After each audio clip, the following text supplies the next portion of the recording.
We're now being joined by a consultant child and adolescent psychiatrist, Dr. Muftau Mohammad, by Zoom. Thanks for joining us. Well, thank you for having me.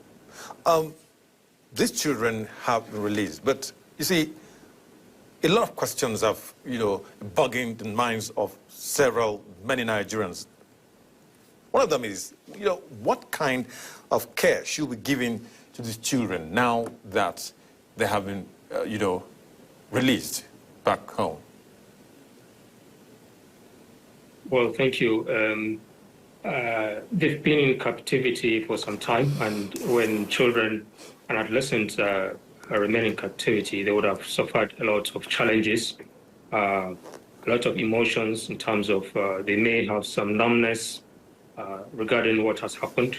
Some of them may be predisposed or may develop symptoms of depression, anxiety, uncertainty about what might happen to them, especially with the threat that if they had not received any ransom, they could potentially kill these children. So that could really have raised a lot of tension in these children.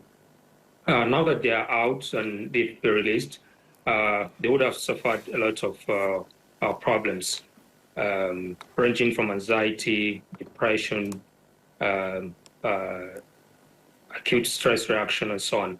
But it's important to understand that the fact that they've passed through these challenges doesn't necessarily mean they have suffered a lot of trauma.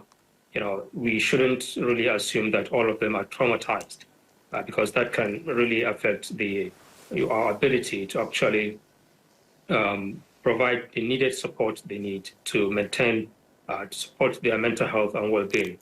So what they need really is, we do know that an important part of the psychological development of children and adolescents is actually play. So providing them with the appropriate space to play and to ventilate their feelings if they wish to is an important part of the treatment. But also a whole range of psychosocial supports that tend to prevent the development of mental health problems, but also to identify children at the risk of developing problems and providing them with specific mental health support or specialized mental health support they may need. But it's important critically to provide them with opportunities to play and to have a safe space to interact with other children and to get connected with their loved ones. Yeah, Doctor, one of the reports we saw there earlier on said that 6 of the 137 children were being treated for what we do not know. But what do you advise the government to do when children are being released? What should be the first step that should be taken? Yeah, as I said earlier, the first step really is to consider the holistic care for these children. They would have suffered a variety of challenges, ranging from physical problems to psychological problems. So a holistic approach to their care is critically important. Importantly, to link them with their loved ones. We do know that children really don't live in isolation. They are critically part of a family or society in general. So it's important to support those family members, to support these children in such circumstances. So I think critically what we need to do is to ensure that these children and adolescents are provided with the required support they need. And this support actually has to be culturally appropriate support, because those supports will be acceptable to them and to their family members if they are in keeping with their psychosocial, their social and cultural circumstances. Dr. Muftau, these are children who were taken from school. All they're used to is wake up in the morning, do their chores, and then get ready for school, then spend 6 to 8 hours and then go back home.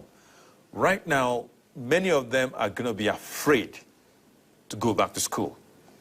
Is there a chance that, what kind of method can be used to convince them that school is still the best option for their age? Yeah, so understandably, the children may develop some fear, regarding attending school again. And that's a major problem. We do know that schools are supposed to be safe spaces for children to learn social skills, to learn education, acquire education. And we do know that the positive effects of education on overall physical and mental well-being and their long-term achievement. So, but having suffered this difficulty and this adversity, it can really be difficult for them to come to terms with that. So I think there is need to really convince them by providing the appropriate and adequate security required for them to feel that they are safe to go back to school again.